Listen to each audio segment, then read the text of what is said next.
ಹಾ, ಹೇಗಿದ್ದೀ ಮುನಿಯಪ್ಪಜ್ಜ? ಮುನಿಯಪ್ಪನೋ ಮರಿಯಪ್ಪನೋ ಇವನ ಹೆಸರು?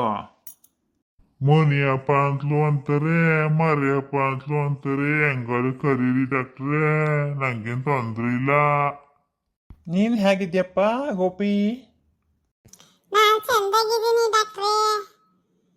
ಮರಿಯಪ್ಪ ತಾತ ಸುಸ್ತು ಸುಸ್ತು ಅಂತದೆ, ಅದಕ್ಕೆ ಕರ್ಕೊ ಬಂದಿ. ಅಲ್ಲ, ನಾನು ಕೊಟ್ಟಿದ್ದ ಮಾತ್ರೆ ತಗೊಳ್ತಾ ಇಲ್ವೇ ಮರಿಯಪ್ಪಜ್ಜ? ಎಲ್ಲ ತಕಳ್ದೇನು ಹಂಗಲ್ಲ. ಆ ಕ್ಯಾಲ್ಸಿಯಂ ಮಾತ್ರೆ ಅಂತ ಕೊಟ್ಟಿದ್ರಲ್ಲ, ಆ ಬಾಟ್ಲೆ ಬಿದ್ದೋಗದ, ಬಾಟ್ಲೆ ಬಿದ್ದು ಆ ಮಾತ್ರೆಗಳು ಚೂರಾಗೋದು. ಮತ್ತೆ ಆ ಮಾತ್ರೆಗಳು ಚೂರಾಗೋದ್ಮೇಲೆ ಇನ್ನು ಆ ಮಾತ್ರೆಗಳು ನನ್ನ ಮೂಳೆನ ಹೆಂಗ್ ಗಟ್ಟಿ ಮಾಡ್ದವು. ಎಂತ ಮಾತ್ರೆನೇನೋ.